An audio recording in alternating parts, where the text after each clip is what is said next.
오늘 말씀은 누가복음 3장 7절에서 11절까지입니다.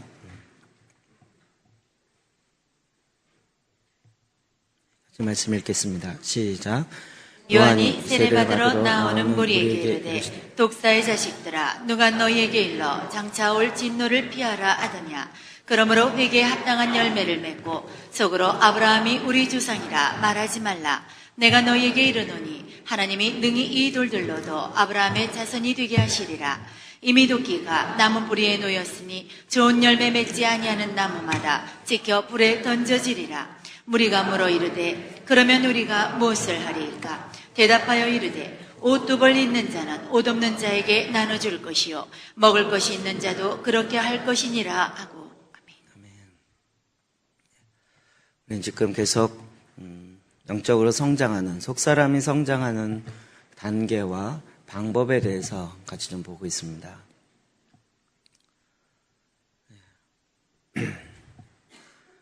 그래서 우리가 금식에 대해서 또 기도에 대해서 하나님의 말씀에 대해서 집중적으로 보았고, 지난주에는 조용히 침묵하는 7번째, 그 다음에 의로운 가운데 징계받음은 하나님의 방식으로 지금 지난번 컨퍼런스 때 얘기가 되었기 때문에 다루지 않고, 오늘은 4번째 매일 회개함에 대해서 좀 보려고 합니다.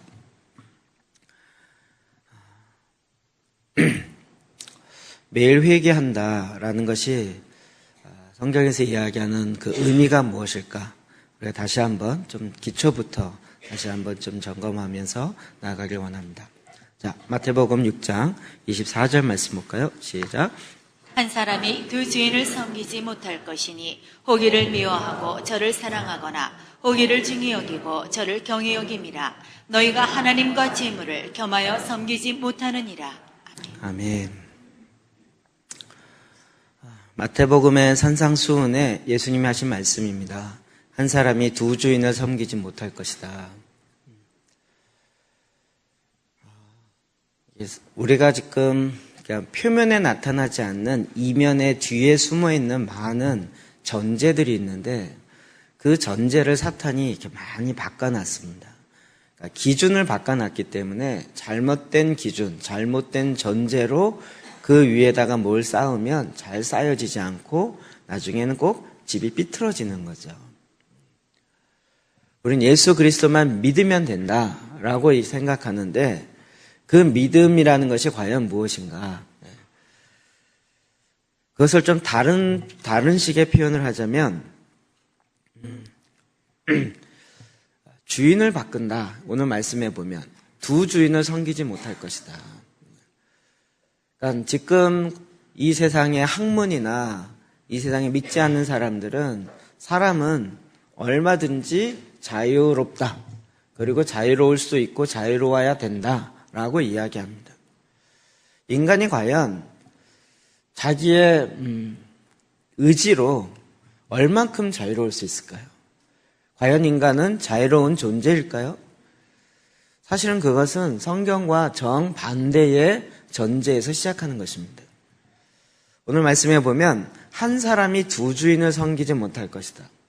인간은 창조 때부터 하나님을 섬기든지 아니면 다른 무엇인가를 섬기는 존재로 만들어져 있습니다. 누군가를 의지하지 않고는 혼자서는 살 수 없는 존재가 인간입니다. 그러나 세상에서는 그 전제 자체를 지금 완전히 바꿔놔서 나는 다르게도 충분히 살 수 있다라고 착각하게 만드는 것입니다. 자, 그렇다면 우리는 누군가 의지할 수밖에 없는데 과연 누구를 의지할 것인가? 이 부분에 둘을 동시에 의지할 수 없다는 거죠. 너희가 하나님과 재물을 겸하여 섬기지 못하느니라. 하나를 사랑하면 다른 하나는 미워하게 되고, 또 그것을 다시 사랑하게 되면 또 다른 것은 미워하게 되고, 두 개를 균형 있게 동시에 섬길 수 없다. 이게 성경의 이야기입니다. 물론 우리는 이 부분에 흑백 논리로 가지 않기 원합니다.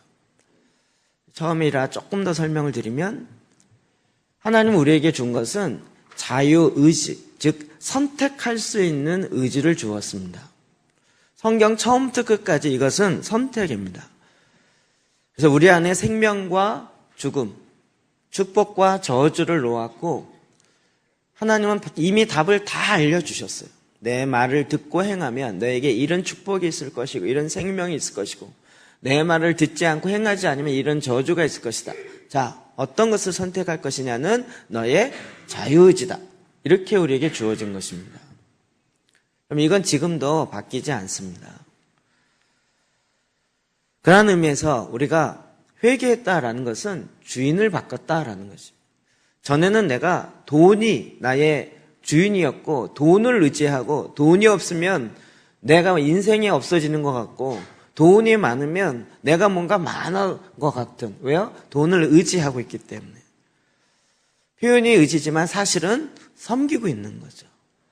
그 섬기는 용어 자체가 꼭 뭐 경배다 이런 용어가 없다 할지라도 뭐니 해도 뭐니가 최고다라는 말 자체가 입으로 시인하는 것이고 마음으로 믿는 것이고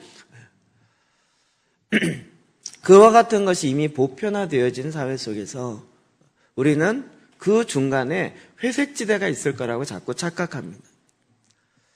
그러나 성경에서 마음으로 회개해야 한다라는 것은 그냥 내 안에 있는 죄책감을 조금 아이고 잘못했구나 라고 얘기하는 그 정도가 아니라 주인이 바뀌어져야 된다는 것입니다. 돌이켜서 내가 전에는 돈이 나의 주인이었는데 이제는 주인을 바꿔서 하나님이 나의 주인으로, 전에는 돈에 의해서 내가 움직여지고 돈에 의해서 직장을 가고 돈에 의해서 움직여 사람을 평가했다면 이제는 돈이 아니라 하나님의 말씀에 의해서 내가 움직이고 하나님 말씀에 의해서 돈이 손해보는 한이 있더라도 돈의 이익을 보다 하나님의 말씀 앞에 순종하는 그렇게 주인을 바꿨다라는 거죠. 그럼 그것이 돌이킴, 회개의 또 다른 설명입니다. 그래서 우리에게 두 마음을 가지고는 바른 신앙생활을 할 수가 없는 것이죠. 야고보서 1장 7절 8절입니다. 시작. 이런 사람은 무엇이든지 주께 얻기를 생각하지 말라. 두 마음을 품어 모든 일에 정함이 없는 자로다. 아멘. 두 마음을 품어서 하나님께 기도해 놓고도 또 염려해요. 하나님을 의지한다 그래 놓고선 기도 끝나면 또 세상의 염려와 걱정으로 가득 차 있어요. 성경이 이것을 두 마음이라고 얘기합니다. 이렇게 두 마음을 품은 사람은 모든 일에 정함이 없어요. 그 두 마음을 가지고, 즉 양쪽을 다 의지하면서 기도하는 것은 응답받을 생각조차를 하지 말아라 라고 얘기하는 것입니다. 그럼 저희 얘기가 아닙니다. 성경에서 지금 이야기하고 있는 것을 제가 그냥 설명해 줄 뿐입니다. 그래서 진정한 회개란 그냥 아이고 내가 죄인인 걸 인정합니다 라는 정도가 아니라 내가 그동안 주인으로, 돈을 주인으로 섬기고 있었는데, 재물을 주인으로 섬기고 있었는데, 이제는 내가 주인을 바꾸겠습니다. 하나님이 나의 주인이시고 로드이시고 주인이십니다 라고 입술로만 고백할 뿐만 아니라 실제로 그렇게 바뀐 삶을 산다는 거죠. 예수님이 이 땅에 오셔서 첫 번째로 전했던 메시지가 회개하라 천국에 갖고 왔느니라 이 말씀이었습니다. 이게 메시지 성경이 이렇게 번역하고 있습니다. 너의 삶을 고쳐라. 하나님의 나라가 여기 있다. 전에는 재물을 섬기는 쪽이었다면 이제는 너의 삶을 바꿔라. 하나님의 다스림, 하나님의 의와 평강과 희락의 나라가 여기 있다. 그러니 너희가 섬기던 재물을 섬기던 것에서 삶을 바꿔서 하나님을 섬기는 것으로 돌이켜라. 이게 회개하라 천국이 갖고 왔느니라 라고 하는 것입니다. 자려고 작정하고 있지 마시고 들으려고 하세요. 찬영 이제 옆에 좀 깨요. 다 아예 자려고 작정하고 있어요. 습관이에요. 들어야 돼요. 말씀을 들어야 돼요. 자려고 이미 결심하고 자세를 잡고 하지 말고 들으려고 해야 돼요. 회개하라 천국이 갖고 왔느니라 이 얘기는 우리의 삶을 바꾸기로 결단하고 주인을 바꿔서 하나님을 섬기며 그렇게 내 삶을 변화시키기로 결단하는 것이고 돌이킨 것이라는 거죠. 누가복음 13장 5절이요. 시작. 너희에게 이르노니 아니라 너희도 만일 회개하지 아니하면 다 이와 같이 망하리라. 아멘. 이 누가복음 13장 4절부터 읽으면 이렇습니다. 또 실로암 망대가 무너져 치어 죽은 18사람이 예루살렘에 거한 다른 모든 사람보다 죄가 더 있는 줄 아느냐? 너희에게 이르노니 아니라 너희도 만일 회개하지 않으면 다 이와 같으리라. 그 앞에는 그런 심판, 그런 이 세상의 재앙을 만난 일이 죄가 더 많아서 그렇다라고 생각하느냐? 그렇지 않다라는 거예요. 너희도 회개하지 아니하면, 돌이키지 아니하면 동일한 심판이 있을 거라는 거죠.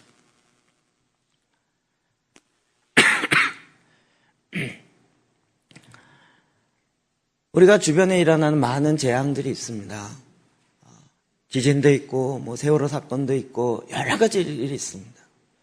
그럼 그것이 단지 하나의 사건으로 끝나겠느냐? 이 말씀을 오늘날로 적용하면 그런 거죠. 그들이 죄가 많아서 뭐가 사고 때문이 아니라 우리에게 다시 말씀하시기를 너희도 회개하지 아니하면 다 그와 같이 망하리라 라고 우리에게 경고를 주고 있는 거죠. 나는 운이 좋아서 그런 일이 나에게 안 일어났고 그들은 운이 나빠서 일어나고 이런 것이 아니라 하나님의 심판이 항상 있다라는 것을 우리에게 주변에 계속 경고하여 주고 있는 내용입니다. 요한복음 13장 10절이요. 시작. 예수께서 이르시되 이미 목욕한 자는 발밖에 씻을 필요가 없느니라. 온몸이 깨끗하니라. 너희가 깨끗하나 다는 아니니라 하시니. 아멘. 예수님이 제자들의 발을 씻겼습니다. 그때 베드로가 주님, 나는 발을 씻길 수 없습니다. 어떻게 종이 하는 일을 주인이 예수님이 하십니까? 그때 예수님께서 내가 발을 씻기지 않으면 너와 나가 상관이 없다. 이럴 때 베드로가 그러면 내 몸까지 씻겨주십시오. 그때 했던 이야기입니다. 목욕한 자는 발밖에 씻을 필요가 없느니라. 온몸이 깨끗하니라. 너희가 깨끗하나 다는 아니니라. 물론 가룟 유다를 통해서 했던 이야기가 가장 기본입니다. 이 이야기를 조금 더 풀어보면 메시지 성경에 또 이렇게 얘기하고 있어요. 내 관심은 위생이 아니라 거룩이다. 주인을 이미 바꾼 사람은 바꿨는데 내 주인이 하나님이신데 매번 그걸 또 바꿀 필요는 없는 거죠. 그러나 그렇게 바꾼 상태로 걸어갈 때 가다가 조금 어긋나고 이럴 때는 그냥 발만 씻으면 되는 거죠. 주인을 자꾸 바꾸는 게 아니라 그러니까 우리가 주님을 향해서 걸어가는 십자가를 지고 주님을 따라가는 그 삶에 있어서 매일 밤마다 오늘 내가 제대로 걸어가고 있는가 다시 한번 돌이켜보고 혹시 잘못된 것이 있으면 주님의 말씀에 어긋나서 내가 지금 잘못된 길로 갔군요. 다시 돌이켜서 원래 주님이 원하시는 길로 가겠습니다 라고 조정하는 작업들을 매번 해야 된다고요. 우리가 한 번 정하면 끝까지 간다라고 생각하는데 가다 보면 나도 모르는 새 길이 자꾸 꺾어져 있는 것을 봐요. 나는 똑바로 간다고 갔는데 어느 순간 삐딱하게 가고 있는 거죠. 그래서 매일 저녁마다 내 자신을 돌아보고 말씀의 빛을 비추어서 내가 그 말씀대로 오늘 살았는가 행동하고 있는가를 봐야 한다는 것이 이걸 점검해야 된다는 얘기입니다. 세상은 모든 것이 다 마찬가지입니다. 어떤 사람은 병이 든 것을 굉장히 힘들어하는데 사실 병이 드는 건 하나님의 축복이라는 거 아십니까? 그 사람이 병이 안 들면 그 일 중독에 빠져가지고요 아예 어느 순간 가버립니다. 그러나 병이 들고 내 몸의 약한 부분이 탁 터지게 되는 순간 멈추죠. 병원에 입원하던 멈춰서서 자기 자신을 다시 돌아보게 되고 내가 막 저게 내 인생의 전부인 줄 알고 막 달려가다가 딱 질병이 하나 걸리거나 뭐가 하나 문제가 생기면 멈춰서서 그럼 그때 질병이 안 오면 멈춰서질 않아요. 그냥 한 곳을 향해서 끝까지 가요. 하나님은 계속 멈춰서서 다시 우리를 돌아보게 하는 거예요. 근데 사람이 한번 욕심에 빠지고 욕망에 빠지기 시작하면요, 그 한 가지에서 이렇게 헤어나오질 못하고 계속 빠져들어가는 거예요.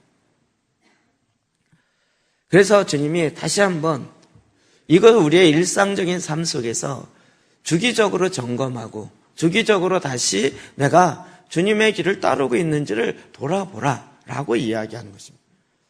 회개의 가장 큰 전제는 주인을 바꾸는 것이고, 그리고 나서 우리가 워낙 잘못되어진 주인을, 우상을 섬기고 돈을 섬기고 있었던 그 삶이 우리 안에 이 뼛속까지 들어가 있기 때문에, 세포 하나하나까지 들어가 있기 때문에 어느 순간 정신 놓으면 딱 글로 가는 거예요. 그것을 계속 돌아보면서 점검하고 회개하며 다시 원상태로, 주님이 원하시는 대로 가야 된다. 이것이 우리의 삶의 패턴이라는 거죠.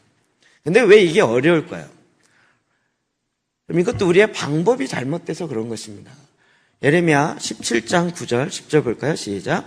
만물보다 거짓되고 심히 부패한 것은 마음이라. 누가 능히 이를 알리오마는 나 여호와는 심장을 살피며 배부를 시험하고 각각 그의 행위와 그의 행실대로 보응하나니. 아멘. 나는 정말 회개하고 싶다는 얘기를 많이 들어요. 돌이키고 싶다는. 그런데 안 된다는 거예요. 어떤 분은 회개의 영이 없어서 그러나요? 무슨 회개의 뭐가 없어서 그러나요? 그런데 오늘 가장 돌이켜야 될 핵심이 뭐냐면 마음입니다. 마음. 아까 제가 처음에 조금 덜 했는데 선택이라 했죠. 누가 선택합니까? 육의 생각, 영의 생각이 있는데 이 선택을 누가 해요? 내 마음이 하죠. 이걸 우리는 혼이라고 얘기하는 거예요. 그렇죠?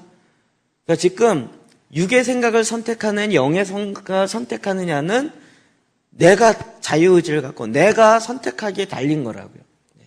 근데 문제는 육의 생각이 나를 끌어당깁니다. 이게 문제가 아니고 이건 항상 끌어당겨요. 언제까지요?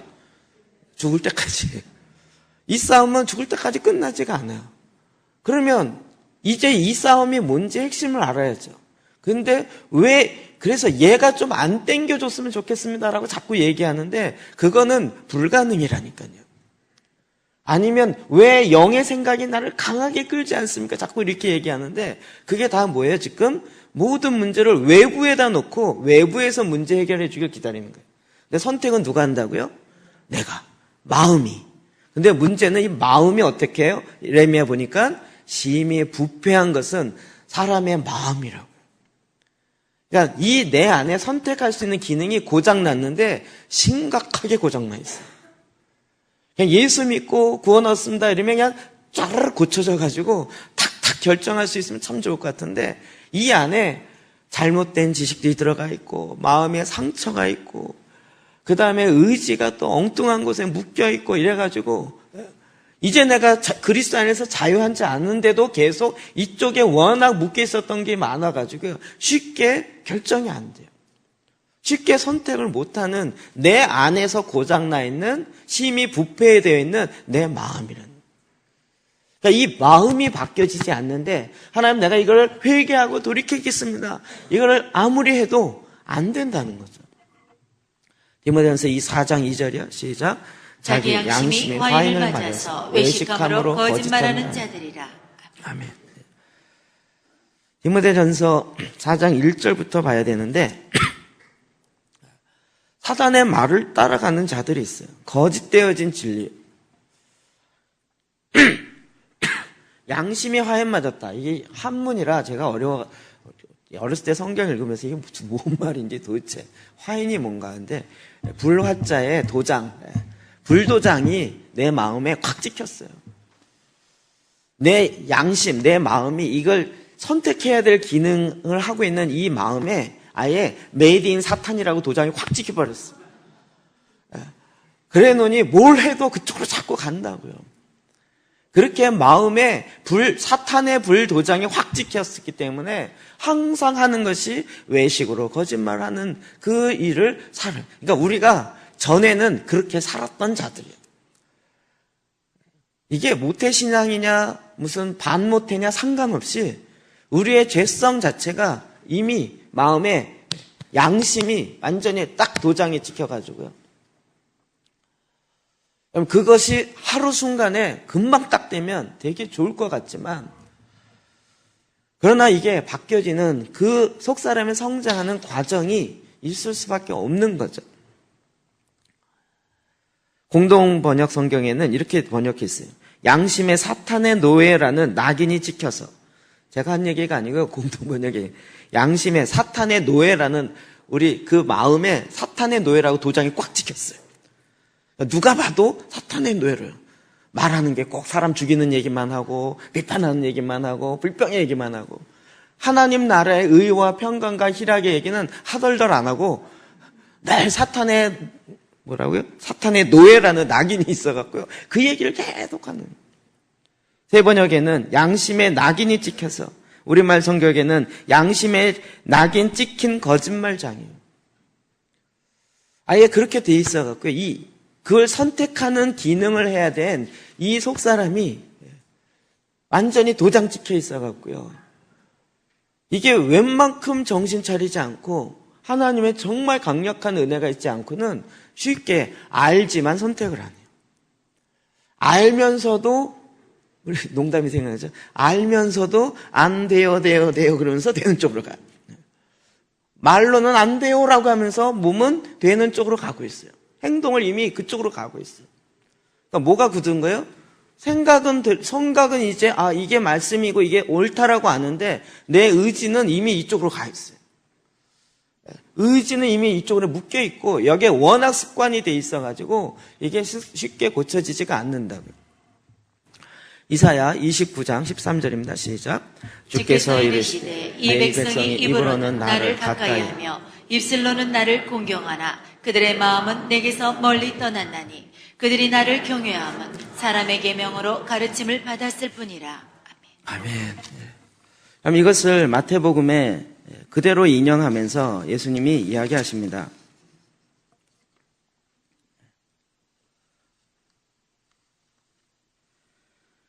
15장 8절에 이 백성이 입술로는 나를 공경하되 마음은 내게서 멀도다. 그들이 나를 헛되이 경배하며 사람의 계명을 하나님의 것인 양 가르친다.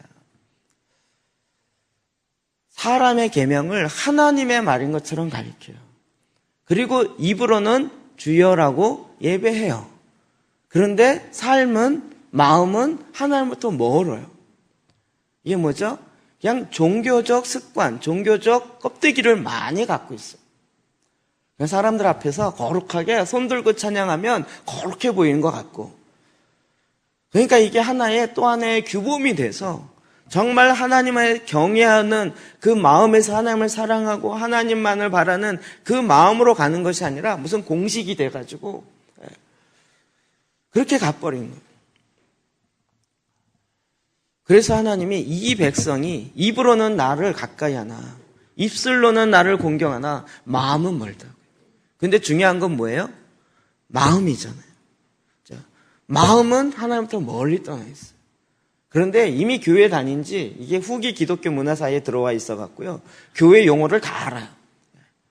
보니까 사탄도 알아요. 그래갖고 하나님의 은혜죠. 얘기도 하고 어떻게 하면 은혜롭게 보여지는지를 다 알기 때문에 말로는 얼마나 잘하는데 그들의 행동을 보면 아닌 거죠. 그리고 이게 하나님의 뜻이라고 얘기하는데 사람의 교훈이에요. 사람의 얘기예요. 사람이 만들어 놓은 전통이에요. 마가복음 3장 5절이요. 시작. 그들의 마음이 완악함을 단식하사 노하심으로 그들을 둘러보시고 그 사람에게 이르시되 내 손을 내밀라 하시니 내밀매 그 손이 회복되었더라. 아멘. 주일날 병든 자를 고치는 게 옳습니까? 틀립니까? 이걸 갖고 논쟁이 붙었어요. 참 이게 주일날 생명을 구원하는 게 옳습니까? 틀립니까? 지금 우리가 막 논쟁하는 상당 부분은 다 쓸데없는 게 많아요. 옳고 그르냐 따지는데 별로 중요하지도 않고 상관도 없는 얘기가 많은데 지금 사람이 죽어가고 사람이 고쳐져야 되는데 주일이냐 아니냐 이거 따져가면서 고치냐고요. 근데 그것 때문에 예수님께 시비를 거는 거예요. 근데 주님은 뭐라 그러셨어요? 마음의 완악함 때문에 주님이 탄식하는 거죠. 자, 릴리 목사님이 올 때마다 두렵다 그랬죠. 이번 한 주가 1년 같아요. 이번 컨퍼런스가 1년 같아요. 그리고 정말 1년 동안 이 뇌리에서 떠나지 않을 것 같아요. 앞으로 계속 이야기가 나올 것 같지만 그 중에 하나는 저희가 이제 설교 끝나면 기도를 하잖아요. 보통 기도하시는 목사님 2분, 3분이 나와요.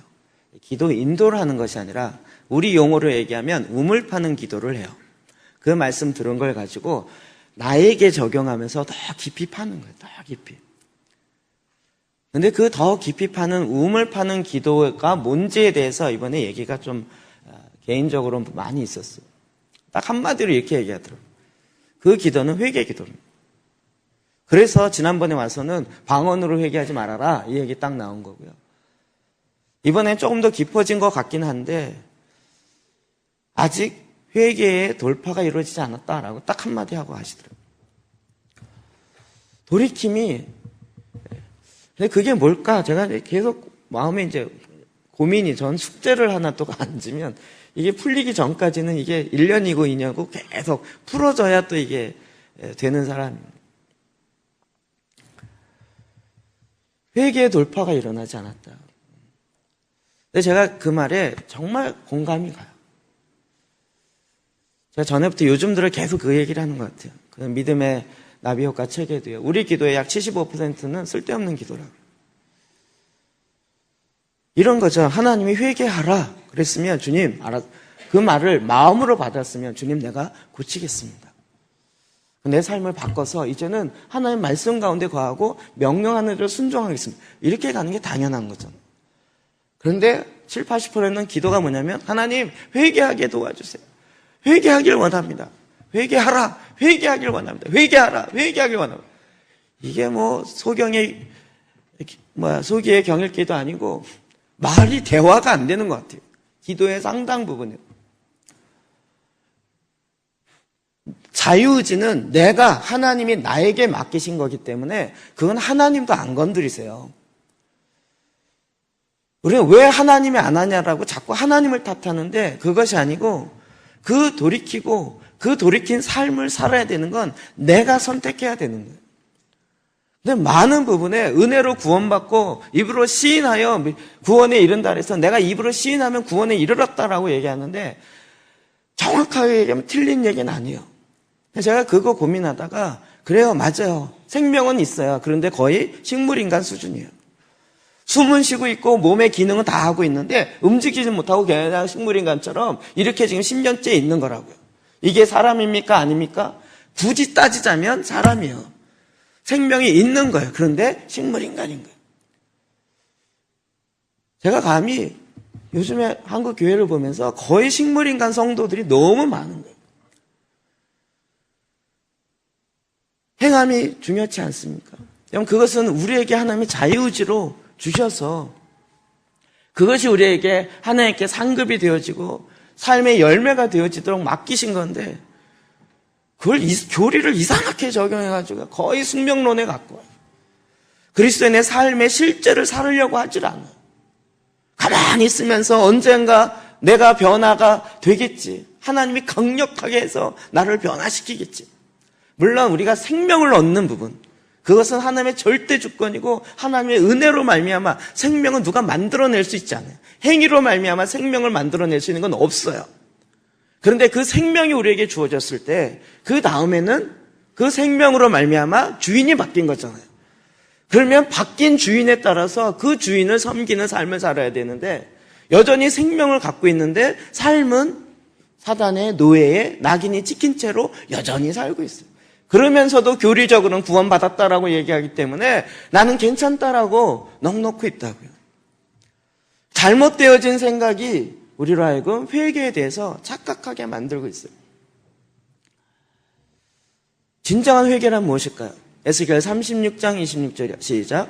또 새 영을 너희 속에 두고 새 마음을 너희에게 주되 너희 육신에서 굳은 마음을 제거하고 부드러운 마음을 줄 것이며. 주님이 그래서 해결하시는 첫 번째 주님의 방법이 무엇이에요? 새 마음을 붓는 거예요. 내 마음이 심히 부패하고 완전히 이 기능이 깨져가 망가져 있어갖고요. 이게 고쳐지지가 않아요. 종교적 어떤 걸 하면 내 마음이 고쳐지겠냐. 번제물을 1000번 드리면 될까요? 헌금을 수천만 원 하면 될까요? 내가 봉사를 수년 동안 하면 이 마음이 고쳐질까요? 그것이 아니라는 것에 대해서 우리 너무 잘 알죠. 근데 하나님께서 우리에게 새 영을 불어넣으신다는 거예요. 그래서 새 마음을 우리에게 붓는다는 거예요. 너희 육신의 굳은 마음, 화인 맞은 마음, 도장이 막 박혀갖고 완전히 굳어버려갖고 입에서 나오는 것이 하나님의 말이 아니라 사탄의 말, 육신의 말만 계속 나오고 있는 그 마음을, 굳은 마음을 제거하고 하나님이 내 안에 하나님의 마음, 부드러운 마음을 준다는 거죠. 이게 하나님의 해결의 방법이었어요. 근데 우리는 이걸 모르고 하나님 내가 막 끄겠습니다. 막 끄면. 제가 말씀드렸죠. 제가 중학교 2학년 때 말에 실수가 없는 자가 온전한 자고 그래서 일주일 동안 말 안 하고 지낸 적이 있었다고요. 딱 2번, 하루에 2마디. 학교 갔다 오겠습니다. 학교 갔다 왔습니다. 이거 2마디만 하고 일주일 동안 말을 안 하고요. 아무리 그런 노력을 해도 마음이 안 바뀌어요. 속에선 부글부글 끓는데 말만 안 할 뿐이지 그 말만 안 한다고 이 속에서 부글부글 끓고 있는 것이 변화된 게 아니잖아요. 말 안 하는 것이 해결이 아니더라고요. 로마서 12장 2절이요. 시작. 너희는 이 세대를 본받지 말고 오직 마음을 새롭게 함으로 변화를 받아 하나님의 선하시고 기뻐하시고 온전하신 뜻이 무엇인지 분별하도록 하라. 그럼 마음이 어떻게 됩니까? 오직 마음을 새롭게 함으로 변화를 받아야 돼요. 내가 마음을 확 바꿀 수 있으면 참 좋을 것 같은데 1차적으로 내가 이게 수동태예요. 마음의 변화를 받아야 된다고요. 어떻게 받느냐? 메시지 성경에 보면 이렇게 좀 표현하고 있습니다. 1절부터 보면 그러므로 나는 이제 여러분에게 이렇게 살기를 바랍니다. 하나님께서 여러분을 도우실 것입니다. 여러분의 매일의 삶, 일상의 삶, 자고 먹고 일하고 노는 모든 삶을 하나님께 헌물로 드리십시오. 하나님께서 여러분을 위해 하시는 일을 받아들이는 것이 바로 여러분이 그분을 위해 할 수 있는 최선의 일입니다. 하나님께서 내 안에 하고자 하는 일을 내가 받아들이는 내 자유의지를 갖고 하나님 원하시는 일을 내 안에 하십시오라고 받아들이는 거예요. 문화에 너무 잘 순응하여 아무 생각 없이 동화되어 버리는 일이 없도록 하십시오. 세상 문화에 너무 잘 순종해요. 순종은 하나님께 순종이 어렵다 그러는데 아니에요. 하나님께 어려울지 모르지만 이 세상 문화에는 너무 순종을 잘해요. 전에부터 우리 젊은 애들 보면 너무 재밌어요. 옷을 자기 개성으로 입는다, 개성. 내 맘대로 입는데 건들지 말라는 거예요. 그래갖고 젊은 애들 다 모아봤더니 다 똑같이 입었어요. 다 걸그룹 아이돌 이렇게 다 똑같이 흉내내갖고요. 똑같은 메이커에 똑같은 걸 입었어요. 그게 자기 마음대로 입는 게 아니라 세상의 문화에 확 들어가서 이거 못하게 하니까 나 이거 하게 해달라고 떼쓰는 거죠. 아니 개성이 있다면 좀 자기에게 맞는 스타일로 입어야 좀 맞는 거 아니겠어요? 세상 문화에 너무 잘 순응해서 아무 생각 없이 동화되어 버린 일이 없도록 하십시오. 대신에 여러분은 하나님께 시선을 고정하십시오. 그러면 속에서부터 변화가 일어날 것입니다. 그분께서 여러분에게 바라시는 것은 흔쾌히 인정하고 조금도 머뭇거리지 말고 거기에 응하십시오. 여러분을 둘러싸고 있는 문화는 늘 여러분을 미숙한 수준으로 끌어 낮추려고 하지만 하나님께서는 언제나 여러분에게서 최선의 것을 이끌어내시고 여러분 안에 멋진 성숙을 길러주십니다. 2절인데 이렇게 어마어마하게 길게 번역을 해놨어요. 내가 할 수 있는 일은 뭐라고요? 하나님께 시선을 고정하라고요. 그러니까 영의 생각을 쫓는다는 게 뭐냐면 내가 영의 생각을 만들어내는 것이 아니라 우리의 시선을 하나님께 고정하는 거예요. 그러면 하나님께서 내 안에 하시고자 하는 것들이 들어오기 시작해요. 그러면 거기에 순종하는 거예요. 거기에 따라가요. 난 그거 못할 것 같아요. 근데 따라가다 보면 내 안에 그것이 되네라는 것을 경험하게 되는 거예요.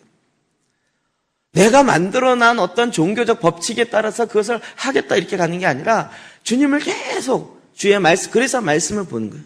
말씀을 왜 10장 읽어요? 10장에 무슨 비결이 있고 비밀이 아니고 순종하는 거예요. 순종. 하나님 말씀 앞에. 하루에 10장 읽으려면 시간을 쪼개고 하나님께 집중해야 읽을 수 있어요. 시간 나면 읽지 평생 못 읽습니다. 평생 못 읽어요. 우리의 인생 가운데 시간이 남을 시간이 별로 없어요. 시간 남으면 놀기 또 바쁘고 시간 남으면 내가 하고 싶은 거 못했던 거 하기 바쁘지 하나님에게 집중할 그럴 시간 자체를 갖질 않는 거예요. 우리가 하나님 말씀 앞에 계속 집중할 때 그 주님이 나에게 드디어 생명수가 흘러 들어오듯이 하나씩 하나님의 말씀이 들어와요. 사람의 규정이 아니라 하나님의 말씀이 들어와요. 그 말씀 앞에 내가 순종해요. 즉각적으로 순항해서 따라가면 이것이 되네 이렇게 가기 시작한다고. 방법이 다르죠? 이해되셨나요? 네. 오늘 내가 주님을 위해서 목숨을 바치고 제가 이렇게 기도하는 사람 수없이 봤어요. 주를 위해서 내 전 인생을 불같이 태워드리겠습니다. 그런데 저 문만 딱 나가면 예수관에 와인 마신 게 또 있어갖고요. 도장 찍힌 게 있어서 A씨 막 이렇게 나오면서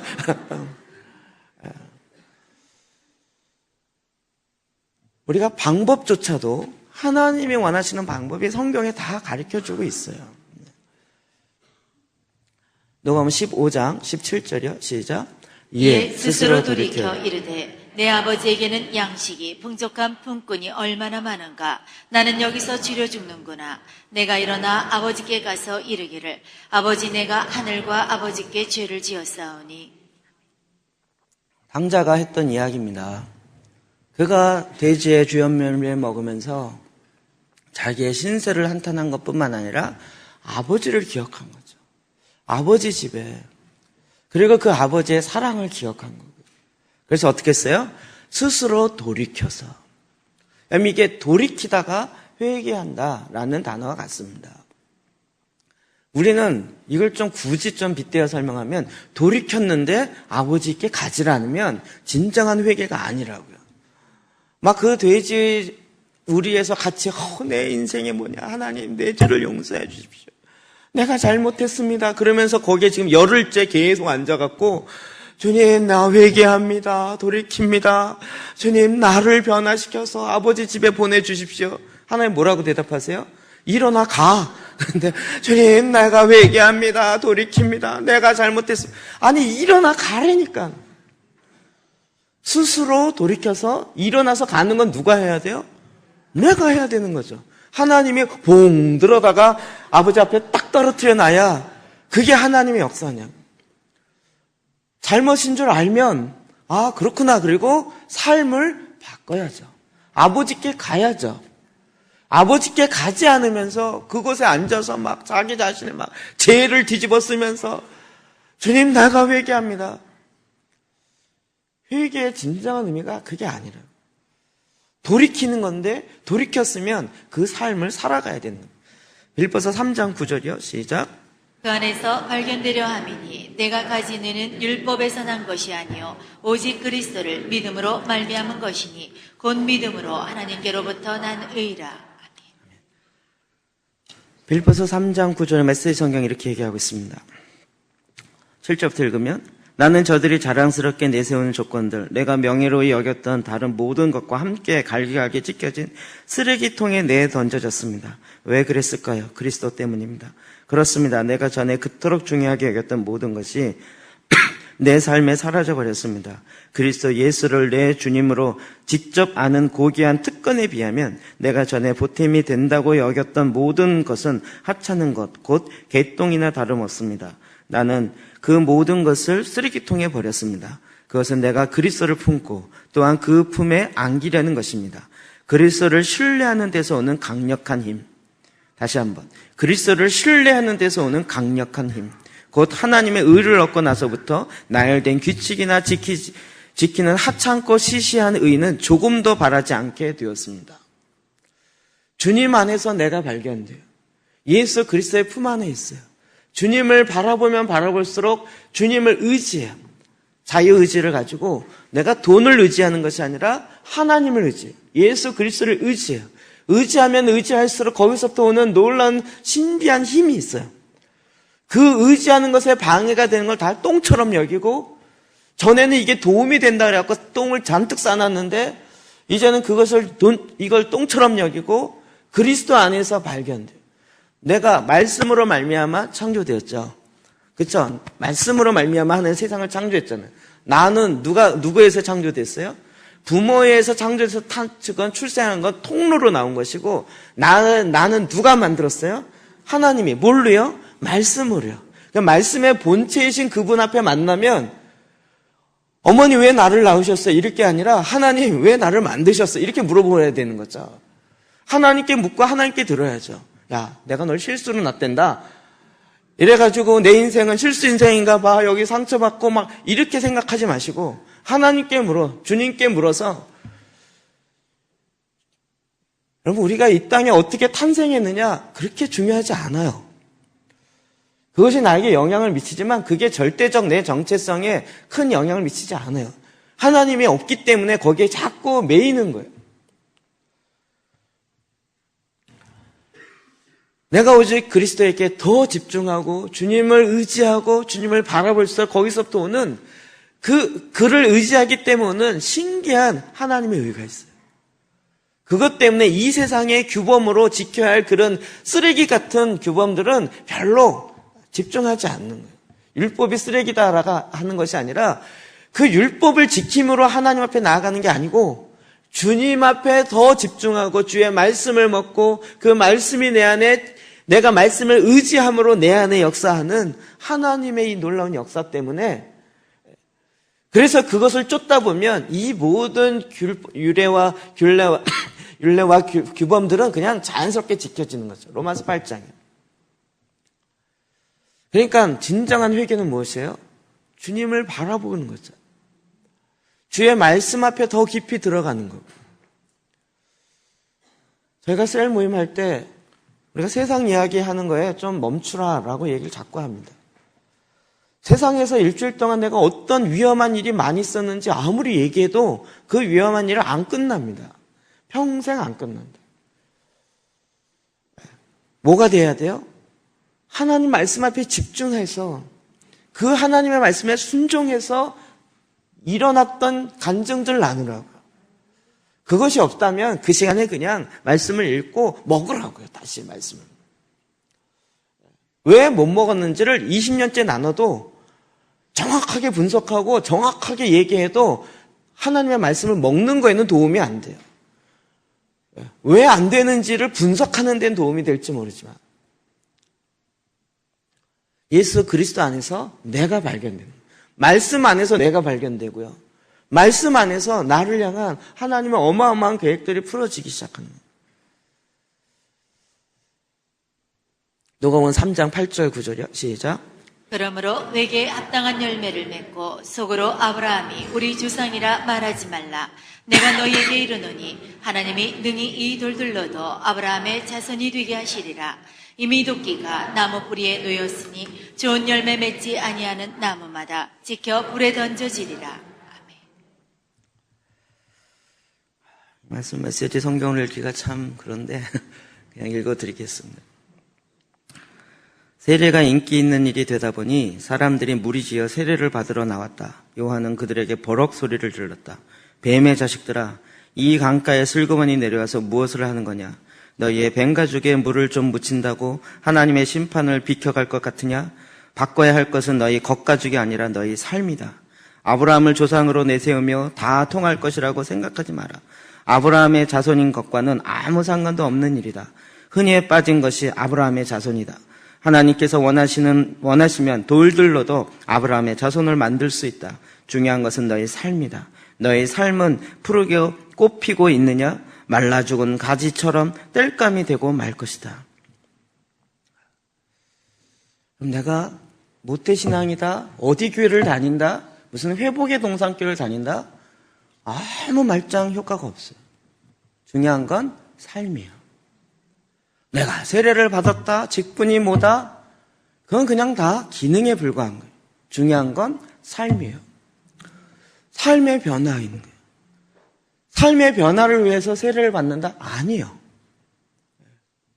그러면 결혼식을 하면 사랑이 막 생깁니까? 결혼식을 하면? 세례는 결혼식과 같은 거예요. 그냥 공포하는 거죠.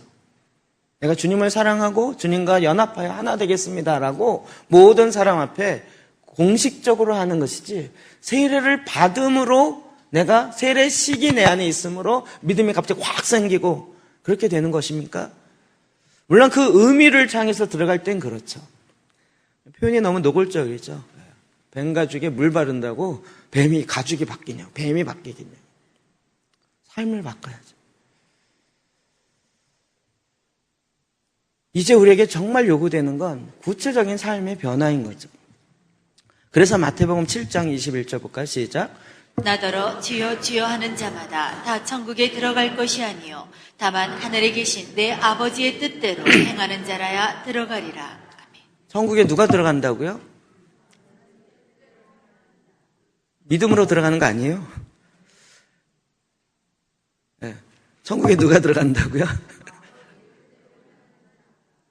헷갈리시나요? 우리는 믿음으로 들어간다라고 했는데 그 믿음은 산 믿음을 얘기하죠.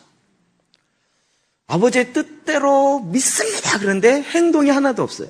그건 야고보서에 의하면 뭐죠? 죽은 믿음이에요. 그 행함의 변화가 없는 믿음은 죽은 믿음인 거예요. 그 믿음으로 들어가는 것이 아니라고요. 아버지의 뜻대로 살아내는 자. 일단 주여 주여 하면서 이 땅에서 종교적 행위와 기도의 행위를 통해서 변화되는 게 아니고요. 아버지의 뜻대로 행해야 되는 거예요. 그게 앞부터 보면 이렇게 18절부터 되어 있습니다. 시작. 좋은 나무가 나쁜 열매를 맺을 수 없고 못된 나무가 아름다운 열매를 맺을 수 없느니라. 아름다운 열매를 맺지 아니하는 나무마다 찍혀 불에 던져지느니라. 이러므로 그들의 열매로 그들을 알리라. 아멘. 메시지 성경으로 읽겠습니다. 13절부터 보면 하나님께 이르는 지름길을 찾지 마라. 세상에는 여가 시간을 활용하는 것만으로도 성공하는 인생에 이를 수 있다고 말하는 쉽고도 확실한 공식이 넘쳐난다. 대다수 사람들이 그런 말에 속겠지만 너희는 속지 마라. 생명 곧 하나님께 이르는 길은 정신을 바짝 차려야 갈 수 있는 힘든 길이다. 억지로 진실한 표정을 지으며 해프게 웃어대는 거짓 설교자들을 조심하여라. 그들은 이래저래 너희를 벗겨 먹으려는 수가 많다. 카리스마에 감동할 것이 아니라 성품을 보아라. 중요한 것은 설교자들의 말이 아니라 그들의 됨됨이다. 참된 지도자는 절대로 너희 감정이나 지갑을 착취하지 않는다. 썩은 사과가 열린 병든 나무는 찍혀서 불살라질 것이다. 암호를 정확히 안다고 해서 예컨대 주님 주님 한다고 해서 너희가 나 있는 곳 어디든지 올 수 있다는 것은 아니다. 정말 필요한 것은 진지한 순종이다. 내 아버지의 뜻대로 행하는 것이다. 벌써부터 내 눈에 훤히 보인다. 최후 심판날에 많은 사람들이 들먹거리며 내게 와서 이렇게 말할 것이다. 주님, 우리는 주님의 메시지를 전했고 귀신을 혼내주었으며 하나님이 후원해 주신 우리 사업은 모든 사람들의 입에 오르냈습니다. 이때 내가 뭐라고 말할지 아느냐? 이미 때는 늦었다. 너희가 한 일이라고는 나를 이용해 유력자가 된 것뿐이다. 너희에게는 나를 감동시키는 구석이 하나도 없다. 여기서 나가라. 이건 그냥 유진 피터슨이라는 목사님이 본문에 맞게 그냥 풀어서 적용한 겁니다. 절대적 성경은 아닙니다. 의미는 뭔지 아시겠죠? 의미요. 주님 앞에 나아가서 진정한 주님이 우리에게 원하는 것은 뭐예요? 열매입니다. 열매. 삶의 열매요. 열매를 가지고 하나님 앞에 나아가는 것이지 우리가 주여 주여 이 세상에 얻은 명성이나 이 세상에서 갖는 평가로 나아가는 게 아니라 내 삶의 구체적인 삶의 변화의 열매를 통하여 나아가는 것이라고요. 그래서 그날 저녁마다 오늘 내가 어떻게 했는가 다시 돌아보는 거예요. 그래야 삶을 바꿔갈 수가 있어요. 언젠가 바뀌어지겠지 평생 안 바뀝니다. 하나님 우리에게 삶을 바꿀 수 있는 하나님을 의지하고 하나님 말씀을 선택하고 주인을 바꿈으로 하나님으로부터 오는 새 힘으로 말미암아 내 삶이 바뀌어지는 하나님의 방법을 두셨어요. 그렇게 될 때 내 안의 열매는 저절로 맺히도록 하나님이 하나님 나라의 시스템을 두셨어요. 이게 미련해 보인다고 내가 선택하지 않고 사단이 주는 쉬운 방법, 지혜롭게 하는 것 같은 그런 쉬운 방법, 하나님의 성품에 이르는 쉬운 5가지 방법, 뭐 이런 거예요. 그런 것이 나로 하여금 주님 앞에 내 삶이 바뀌고 변화될 거라고 생각하지 말라고. 삶이 저절로 사라지는 게 아니죠. 결혼해 보신 분 아시죠? 행복한 가정을 저절로 만들 수가 없죠. 그냥 둘이 막 죽어 못 산다 해서 결혼하지만 이미 결혼한 사람은 다 아시죠. 그 결혼의 가정, 삶, 생활을 어떻게 해요? 꾸려가야 되는 거죠. 만들어 가야 되는 거죠. 남편이 좋은 조건이고 아내가 좋은 조건이라 그 결혼의 가정의 삶이 저절로 좋아지는 게 아니라 둘이 서로 노력하며 만들어 가야 되는, 삶을 살아내야 되는 거죠. 우리가 밤마다 다시 오늘의 삶을 돌아보면서 정말 내가 주님 앞에 바른 삶을 살고 있는가를 봐야 돼요. 내 삶이 정말 하나님이 원하시는 대로 가고 있는가. 그래서 어제와 오늘이 다를 수밖에 없어야 돼요. 5년 후와 지금의 이 신앙생활과 믿음의 수준이 달라야지 5년 후나 지금이나 나는 한결같이 변함없이 똑같이 가고 있다. 이게 좋은 믿음이 아니고 그게 이미 굳어있다는 거죠. 주님은 우리가 계속 주님의 장성한 분량에 이르도록 성장하길 원하세요. 삶의 변화를 원하시고 내 삶의 구체적인 변화를 원하세요. 그래서 예수 그리스도를 의지함으로 주님의 말씀이 내 안에 들어오고 주님으로부터는 말씀으로부터는 그 힘이 내 안에 심겨지고 그것이 자람으로 말미암아 나타나는 그 많은 열매로 하나님이 기뻐하시고 하나님이 즐거워하시는 그 삶이 돼요. 이렇게 가다 보면 하나님의 법은 저절로 지켜져요. 하나님의 영을 따르다 보면 하나님의 말씀이 저절로 지켜져요. 방법이 다릅니다.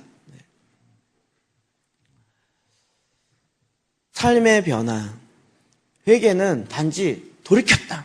저는 이렇게만 이야기하다 보니까 돌이키고 난 이후의 삶에 대해서는 그냥 알아서 선택이지라고 생각하는데 그렇지 않습니다. 주님이 우리에게 요구하는 건 열매입니다. 열매로 아는 것입니다.